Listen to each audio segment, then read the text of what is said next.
இப்போது புதிய அறிமுகம் ஆச்சி ஹோட்டல் சாம்பார் 50 கிராம் ரூபாய் 20 மட்டுமே. கடலூர் பன்ருட்டி சாலையில் உள்ள சென்ட்ரல் பேங்க் ஆஃப் இந்தியா ஏடிஎம்மில் நுழைந்த மர்ம நபர் ஒருவர் இயந்திரத்தை உடைத்து கொள்ளை முயற்சியில் ஈடுபட்ட சம்பவம் குறித்து போலீசார் விசாரணை மேற்கொண்டு வருகின்றனர். இது குறித்த கூடுதல் விவரங்களோடு இணைகிறார் எமது செய்தியாளர் பாரிவள்ளல். வணக்கம், விவரங்கள் வழங்கலாம். கடலூர் பன்ருட்டி சாலையில் சாவடி என்ற இடத்துல சென்ட்ரல் பேங்க் ஆஃப் இந்தியா வங்கியின் கிளை அலுவலகம் செயல்பட்டு வருது. இந்த அலுவலகத்தில் ஒட்டியே ஏடிஎம் மையம் செயல்பட்டு இருக்கு. இந்நிலையில பாத்தீங்கன்னா நேற்று இரவு 12:30 மணி அளவில் ஒரு மர்ம நபர் தனது முகத்துல கட்சிப்பால் மூடிக்கொண்டு கையில் பெரிய சுத்தியலுடன் அந்த ஏடிஎம் இயந்திரத்தை உடைச்சிருக்காரு.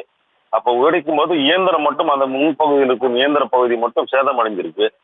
பணம் உள்ள இருக்கிற பகுதி சேதம் அடைஞ்சு அவரால் பணம் எடுக்க முடியல.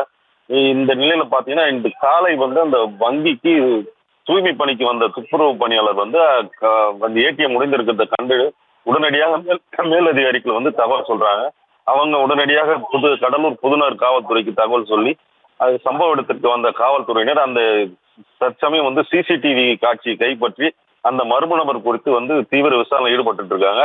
அது மட்டும் இல்லாம கைரேகை நிபுணர்கள் வரவழைக்கப்பட்டு அந்த பகுதியில் இருக்கும் இந்த கைரேகைகளை கொண்டு யாரும் பழைய குற்றவாளியோடு ஒப்பிட்டு பார்த்து அந்த பழைய குற்றவாளி யாரேனும் இருப்பார்களா என்ற சந்தேகத்தின் அடிப்படையில் தற்சமயம் காவல்துறையின் தீவிர விசாரணை ஈடுபட்டு வராங்க. இது கடலூர் பன்ருட்டி சாலை மெயின் ரோட்ல இந்த சம்பவம் நடந்திருக்கிறது. அப்பகுதியிலே ஒரு பரபரப்பை ஏற்படுத்தியிருக்கு. விவரங்களுக்கு நன்றி பாரிவள்ளல். இப்போது புதிய அறிமுகம் ஆச்சி ஹோட்டல் சாம்பார் 50 கிராம் ரூபாய் 20 மட்டுமே.